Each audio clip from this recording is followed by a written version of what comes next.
নমস্কাৰ ছাত্ৰ ছাত্ৰীসকল পুনৰবাৰ মোৰ এই নতুন ভিডিঅ'টিত তোমালোকক স্বাগতম জনালো। আজি আমি দশমান শ্ৰেণীৰ সাধাৰণ গণিতৰ অনুশীলনী 3.6 ৰ 2 নম্বৰৰ যিকেইটা প্ৰশ্ন আছে সেইকেইটা সমীকৰণ গঠন কৰি সমাধান কৰিবলৈ চেষ্টা কৰিম। এতিয়া চোৱা 2 নম্বৰৰ প্ৰথম প্ৰশ্নটোত আমাক দিছে ঋতুৱে 2 ঘণ্টাত ভটিয়নি সোঁতত 20 কিলোমিটাৰ নাও বাব পাৰে আৰু 2 ঘণ্টাত উজনি সোঁতত 4 কিলোমিটাৰ যাব পাৰে। তেওঁৰ স্থিৰ পানীত নাওৰ দ্ৰুতি অৰ্থাৎ বেগ আৰু সোঁতৰ দ্ৰুতি অৰ্থাৎ বেগ উলিয়াব লাগে। এতিয়া ভটিয়নি আৰু উজনি এই সোঁত দুটা নদীৰ ক্ষেত্ৰত কেনেকুৱা এতিয়া সেইটো আমি প্ৰথমতে জানিব লাগিব। এতিয়া চোৱা ভটিয়নি সোঁত বুলি ক'লে নদীৰ পানী সোঁতটো যোন দিশে গৈ থাকে সেই নদীখন বৈ যোৱা দিশত যিটো সোঁত হ'ব সেইটো হ'ব ভটিয়নি সোঁত আৰু উজনি সোঁত মানে নদীখন যি দিশে বৈ আছে তাৰ বিপৰীত দিশে মানে উলুটা দিশে যদি নাও এখন যাবলৈ খোজে তেতিয়াহ'লে সেইটো বুজাব উজনি সোঁত। এতিয়া আমি আহিলো সমাধানটোলে। এতিয়া যিহেতু আমাক স্থিৰ পানীত নাওৰ দ্ৰুতি মানে ৰৈ থকা পানীত নাওখনৰ বেগ আৰু নদীৰ সোঁতৰ দ্ৰুতিটো অৰ্থাৎ নদীৰ সোঁতৰ বেগটো কিমান আমাক উলিয়াব কৈছে, গতিকে সেই দুটা আমি x কিলোমিটাৰ প্ৰতি ঘণ্টা আৰু y কিলোমিটাৰ প্ৰতি ঘণ্টা বুলি ধৰি লৈছো। এনেকৈ আমি ধৰি ললো, লৈ পেলাই এতিয়া ভটিয়নি সোঁতত অৰ্থাৎ নদীৰ সোঁত বৈ যোৱা দিশত নাওখনৰ দ্ৰুতিটো উলিয়াবলৈ যদি যাওঁ তেতিয়াহ'লে নাওখনৰ দ্ৰুতিটো ভটিয়নি সোঁতৰ ক্ষেত্ৰত হ'ব স্থিৰ পানীত নাওৰ যিটো দ্ৰুতি তাৰ লগত নদীৰ সোঁতৰ দ্ৰুতিটোৰ যোগফলটো, তাৰ মানে x প্লাছ y কিলোমিটাৰ প্ৰতি ঘণ্টা। এইটো হ'ব ভটিয়নি সোঁতৰ ক্ষেত্ৰত নৈখনৰ বৈ যোৱাৰ দিশত তাৰ মানে নাওৰ দ্ৰুতিটো। এইটো তোমালোকে সদায় মনত ৰাখিবা যে ভটিয়নি সোঁতৰ ক্ষেত্ৰত নদীৰ সোঁতৰ দ্ৰুতি আৰু স্থিৰ পানীত নাওখনৰ যিটো দ্ৰুতি হ'ব সেই দুটা যোগ কৰিব লাগিব। আৰু উজনি সোঁতত অৰ্থাৎ নৈৰ সোঁতৰ বিপৰীত দিশত যেতিয়া যাব তেতিয়া কি হ'ব, নাওখনৰ স্থিৰ পানীত যিটো দ্ৰুতি তাৰ পৰা নদীৰ সোঁতৰ দ্ৰুতিখিনি বিয়োগ কৰিব লাগিব। অৰ্থাৎ উজনি সোঁতত নৈৰ বিপৰীত দিশত যেতিয়া যোৱা হ'ব তেতিয়া নাওখনৰ দ্ৰুতিটো হ'বগৈ x মাইনাছ y কিলোমিটাৰ প্ৰতি ঘণ্টা। বুজিব পাৰিছানে এইটো কিয় কমি গ'ল? কাৰণ নৈখনৰ সোঁতৰ বিপৰীত দিশত নাওখন যাবলৈ চেষ্টা কৰিছে, ফলত নৈৰ সোঁতে যে বাধা দিব সেইকাৰণে নৈৰ সোঁতখিনি বিয়োগ কৰিব লাগিব, নৈৰ দ্ৰুতিটো বিয়োগ কৰিব লাগিব নাওৰ দ্ৰুতিটোৰ পৰা। গতিকে x মাইনাছ y কিলোমিটাৰ প্ৰতি ঘণ্টা হ'ব। এতিয়া প্ৰথম চৰ্ত মতে আমাক প্ৰশ্নত কৈছিলে ঋতুৱে 2 ঘণ্টাত ভটিয়নি সোঁতত 20 কিলোমিটাৰ নাও বাব পাৰে। এতিয়া ভটিয়নি সোঁতত যিহেতু নাও বায় তাৰ মানে x প্লাছ y সেইটো হ'ব নাওখনৰ দ্ৰুতি। সেই দ্ৰুতিটো কিমান হ'ব? 2 ঘণ্টাত যদি 20 কিলোমিটাৰ নাও বাব পাৰে 1 ঘণ্টাত কিমান কিলোমিটাৰ নাও বাব সেইটোৱে হ'ব ঋতুৰ নৈত ভটিয়নি সোঁতত নাও বোৱাৰ দ্ৰুতি। তাৰ মানে 20/2 20 কিলোমিটাৰ ডিভাইডেড বাই 2 ঘণ্টা, গতিকে 20/2 কৰিলে আমি দ্ৰুতিটো পাম, কাৰণ দূৰত্ব বাই সময় ইজ ইকুৱেল টু হয় দ্ৰুতি। গতিকে x plus y is equal to হ'ব 10, 2ৰে 10 হৰণ কৰি পালোঁ। এইটো আমি 1 নং সমীকৰণ হিচাপে ধৰিলোঁ। আকৌ দ্বিতীয় চৰ্ত মতে এইবাৰ আমাক কৈছে উজনি সোঁতত ঋতুৱে 2 ঘণ্টাত 4 কিলোমিটাৰ নাও বাব পাৰে। গতিকে উজনি সোঁতৰ ক্ষেত্ৰত এতিয়া আমি দ্বিতীয় চৰ্ত মতে x মাইনাছ y কিলোমিটাৰ প্ৰতি ঘণ্টা হ'ব দ্ৰুতি। আমি অলপ আগতে লিখি লৈছোঁ, এইটো মনত ৰাখিবা বুলিও কৈছিলোঁ তোমালোকক। গতিকে x minus y is equal to তাৰ মানে হ'ব 4 কিলোমিটাৰ যিহেতু 2 ঘণ্টাত যাব পাৰে গতিকে দ্ৰুতি হ'বগৈ কিলোমিটাৰটোক ঘণ্টাটোৰে হৰণ অৰ্থাৎ 4/2। তাৰ মানে x minus y is equal to আমি পাম 2। এইটো 2 নং সমীকৰণ ধৰি ল'লোঁ। এতিয়া তোমালোকে যিকোনো পদ্ধতিৰে সমাধান কৰিব পাৰিবা। মই ইয়াত অপনয়ন পদ্ধতিটোৰে সহায়তে কৰিছোঁ।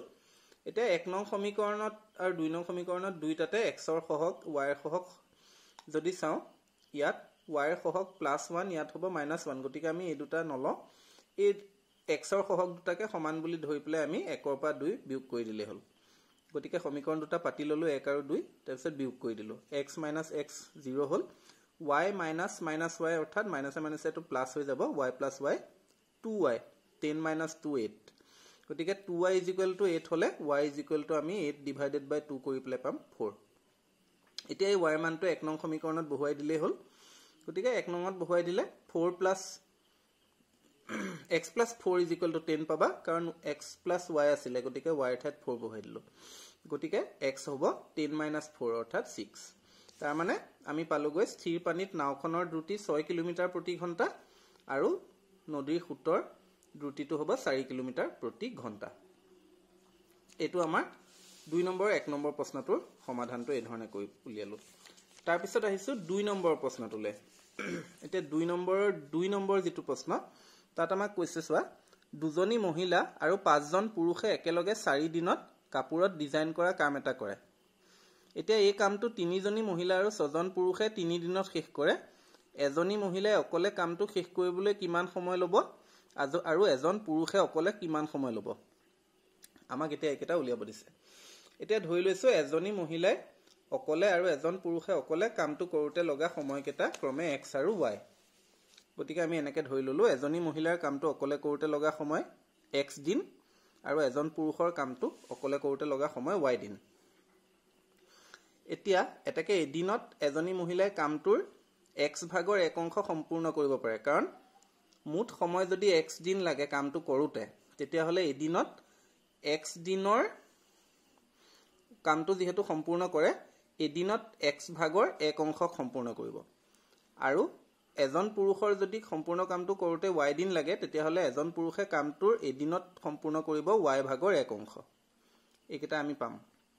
এতিয়া প্ৰথম শৰ্ত মতে আমি এতিয়া প্ৰশ্নটোৰ পৰা যদি চাও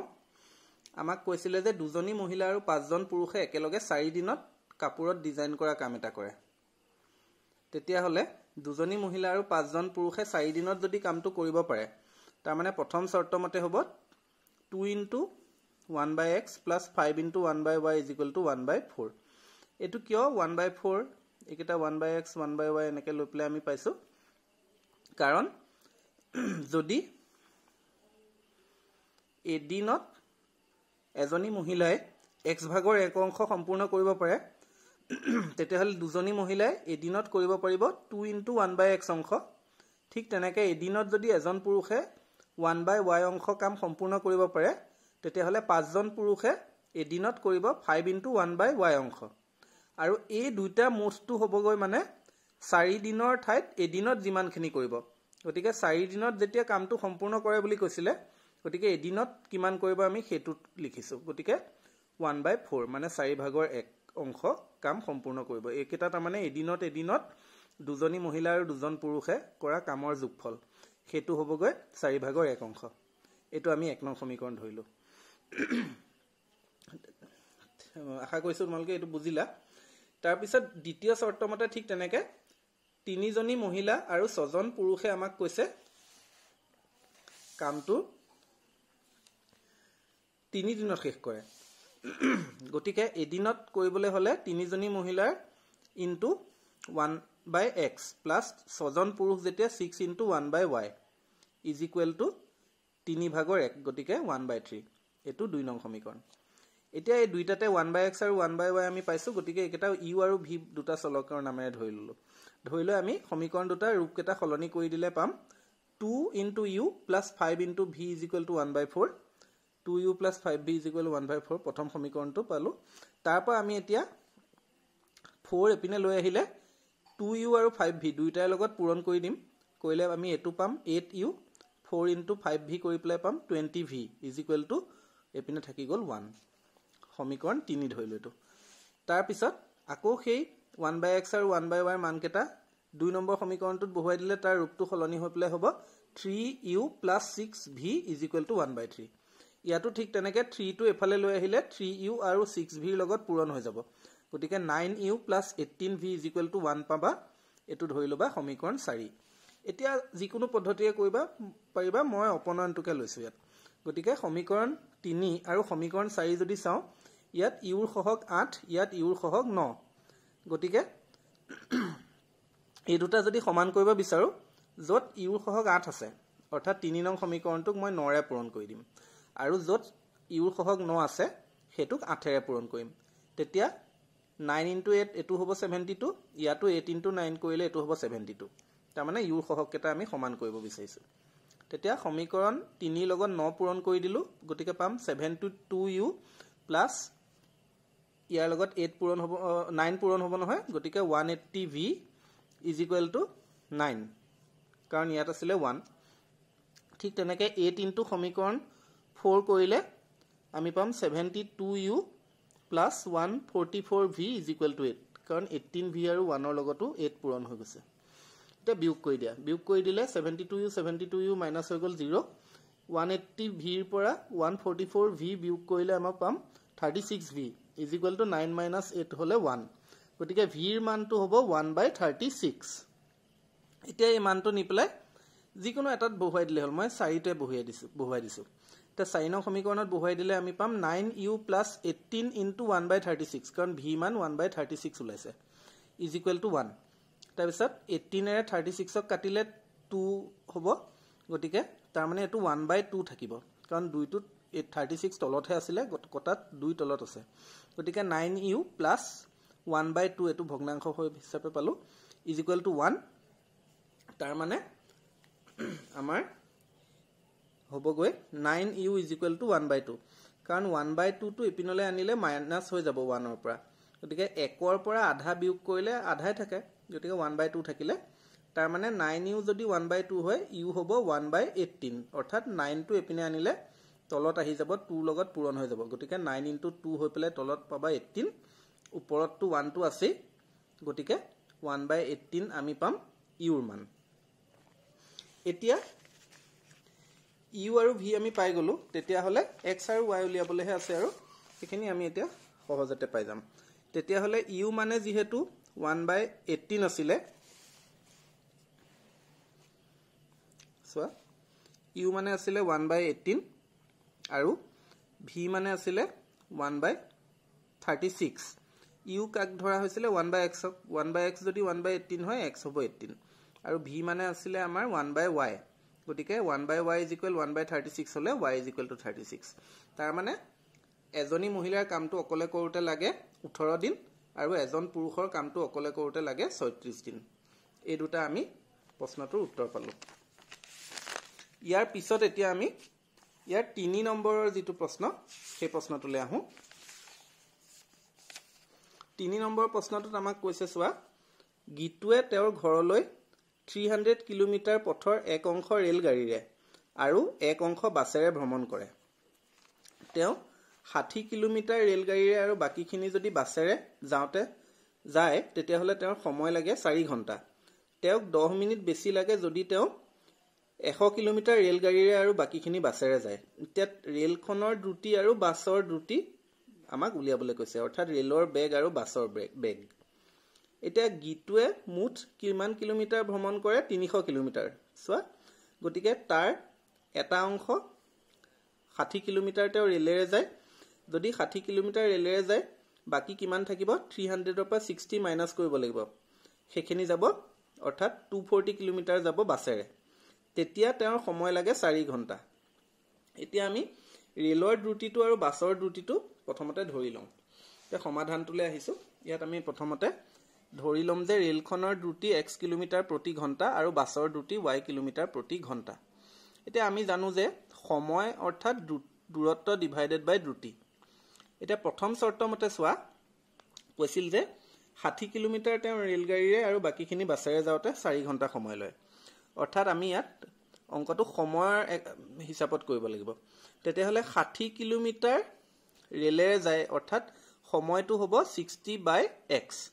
কাৰণ কিলোমিটাৰ দূৰত্বটো হৈছে 60 আৰু দ্ৰুতিটো হৈছে x গতিকে দূৰত্বক যেহেতু দ্ৰুতিৰে হৰণ কৰিলেহে সময় ওলাব গতিকে 60/x কৰিছো প্লাস বাকি কিমান থাকিলে 300 ৰ পৰা 60 গল গতিকে 300 - 60/y এইখিনি কিলোমিটাৰ অৰ্থাৎ 300 - 60 কিলোমিটাৰক বাছৰ দ্ৰুতিটোৰে হৰণ কৰিলে বাছেৰে যাওঁতে লগা সময়খিনি ওলাব এইখিনি ৰেলেৰে যোৱা সময় এইখিনি বাছেৰে যোৱা সময় দুইটা যোগফলটো হ'ব 4 ঘণ্টা কাৰণ প্ৰশ্নত কৈছে তেওঁ তেনেকৈ গ'লে 4 ঘণ্টা সময় লয় তেতিয়াহ'লে 60/x + 240/y is equal 4 গতিকে 60 * 1/x + 240 * 1/y is equal 4 বুলি আমি লিখি থলো এইকেইটাক আমি 60/x আছে কাৰণে 60 * 1/x লিখিব পাৰিলো এটো 240/y আছে কাৰণে 240 * 1/y লিখিব পাৰিলো এটো 4 বুলি ইকুৱেল 4 পাই পেলাই আমি সমীকৰণ 1 ধৰি থলো আকৌ দ্বিতীয় শৰ্ত মতে আমাক কৈছে যদি তেওঁ 10 মিনিট বেছি সময় কেতিয়া লাগে যেতিয়া তেওঁ 100 কিলোমিটাৰ ৰেল গাড়ীৰে আৰু বাকিখিনি বাছেৰে যায় এবাৰ সময়টো আমি উলিয়াবলৈ গলে 100/x অৰ্থাৎ 100 কিলোমিটাৰ ডিভাইডেড বাই ৰেলৰ দ্ৰুতিটো প্লাস 100 বিয়োগ কৰি দিয়া 300 ৰ পৰা ডিভাইডেড বাই y এখিনি হ'ব বাছৰ লগা সময় ইজ ইকুৱেল আগতকৈ 10 মিনিট বেছি লাগে অৰ্থাৎ আগতে 4 ঘণ্টা লাগিছিলে তাতকৈ 10 মিনিট বেছি লাগিব মানে 4 + 10/60 কাৰণ মিনিটৰ কথা আহি গল যেতিয়া 60 মিনিটত আমি জানো 1 ঘণ্টা গতিকে 60 ভাগৰ 10 সেইখিনি সময় 4 ঘণ্টাৰ লগত প্লাস কৰিব লাগিব এটো 0 0 কাটি দিলো গতিকে 1/6 4 ৰ লগত প্লাস কৰিব লাগিব এতিয়া 100/x প্লাস এটো বিয়োগ কৰিলে আমাৰ 200/y হ'ব ইজ ইকুৱেল টু 6 লসাগু লৈ ললে 6 4 গুণ ওপৰত পাবা 24 যোগ 1 গতিকে 24 + 1/6 এপিনে এটো 100 * 1/x লিখিব পাৰিবা 100/x ক আৰু 200/y ক আমি 200 * 1/y লিখিলো ইজ ইকুৱেল টু 24 + 1 কৰিলে 25 ওপৰত তলত বাই 6 এতিয়া এই তলৰ 6 টো সমান চিহ্নৰ এপিনলৈ লৈ আহিলে এই দুইটা ৰাশিৰ লগতে পূৰণ হ'ব গতিকে 100 * 1/x ৰ লগত 6 পূৰণ কৰিলে 600 * 1/x পাবা 200 * 1/y ৰ লগত 6 পূৰণ কৰিলে 6 * 200 কৈ পেলাই 1200 * 1/y পালো ইজ ইকুৱেল টু 25 থাকি গল হয়তো সমীকৰণ 2 ধৰিলো এটা দুইটাতে 1/x আৰু 1/y আছে কাৰণে আমি একেটা m আৰু n চলকৰ নাম দি ললো এতিয়া এই মানসমূহ যদি 1 নং আৰু 2 নং সমীকৰণত লৈ আহো তেতিয়াহলে পৰিৱৰ্তন হৈ ৰূপকেটা এনেকুৱা হ'ব 60m + 240n = 4 এটো হ'ব সমীকৰণ 3 আৰু 600m + 1200n = 25 এটো আমি ধৰি ললো সমীকৰণ 4 এতিয়া সমীকৰণ 3 ত 60 আছে সমীকৰণ 4 ত 600 আছে গতিকে অপনয়ন পদ্ধতিৰে যদি কৰো ইহতৰ সহগ বিলাক সমান কৰিবলৈ চালে 3 ত 60 ৰ লগত 10 পূৰণ কৰি দিলে 3 নং সমীকৰণত 600 পাই যাম m ৰ সহগ তেতিয়া ইয়াৰ লগত সমান হৈ যাব গতিকে সমীকৰণ 3 ৰ লগত 10 পূৰণ কৰি দিলো আমি পালো 600m + 2400n = 40 সমীকৰণ 4 ত তেনেকে 600m + 1200n = 25 যি দিয়া আছিল হেতু হুবহু পাতি দিলো এতিয়া বিয়োগ কৰি দিলো 2400m ৰ পৰা 1200n বিয়োগ কৰি থাকিলে 1200n এই দুটাটো বিয়োগ হলে কাটাই গল 40 ৰ পৰা 25 গৈ থাকিল 15 গতিকে n ৰ মান আমি পাম 15 / 1200 এটো এফালে আহিলে হৰণ হৈ যাব তাৰপিছত কটাকটি কৰিলে প্ৰথমতে 5 ৰে 15ক 3 বাৰ 12ক 240 বাৰ যাব তোমালোকে হৰণ কৰি চালেই হল তাৰপিছত আকৌ 3 ৰে 3ক এবাৰে গল তলত 240ক 80 বাৰ গল গতিকে আমি n ৰ মানটো পালো 1/80 এতিয়া এই n ৰ মানটো আমি 3 নং সমীকৰণত বহুৱাই দিলেই হল 4 ত বহুৱাব পাৰা মই 3 তে বহুৱালো 60m + 240 * n ৰ মান 1/80 = 4 এটা 0 0 কাটিলা 8 ৰে 24ক 3 বাৰ যায় গতিকে 60m + 3 = 4 হ'ব গতিকে 60m মানে হ'ব 1 4 - 3 কৰি পেলাই 1 তাৰ মানে m ৰ মান হ'ব 1/60 এটা m যদি 1/60 হয় তাৰ মানে 1/x = 1/60 গতিকে x হ'ব 60 ঠিক তেনেকে n আমি পাইছো 1/80 তাৰ মানে 1/y = 1/80 অৰ্থাৎ y = 80 গতিকে আমি প্ৰথমতে ধৰা মতে 1/x ৰ পৰা x ৰ মানটো উলিয়ালো আৰু 1/y ৰ পৰা y মানটো উলিয়ালো m আৰু n ত বহুৱাই পেলাই গতিকে ৰেল গাড়ীখনৰ এতিয়া দ্ৰুতিটো হ'ব 60 কিলোমিটাৰ প্ৰতি ঘণ্টা আৰু বাছৰ দ্ৰুতি হ'ব 80 কিলোমিটাৰ প্ৰতি ঘণ্টা গতিকে এই ধৰণে আমি এই অনুশীলনীৰ শেষৰ প্ৰশ্ন 3টা 2 নম্বৰ এই ধৰণে আমি সমাধান বিলাক কৰিব পাৰো তোমালোকে নিজৰ সুবিধা মতে বেলেগ পদ্ধতিৰ সহায়তো কৰিব পাৰিবা মই ইয়াত এইকেইটা অপনয়ন পদ্ধতিৰে কৰি দেখুৱালো আশা কৰিছো ভিডিওটো বুজিলা পৰৱৰ্তী ভিডিওত আমি ইয়াৰ পিছৰ অধ্যায় অৰ্থাৎ দ্বিঘাত সমীকৰণলৈ যামগৈ এইটো ভিডিঅ'ত আজিলৈ ইমানেই। ধন্যবাদ।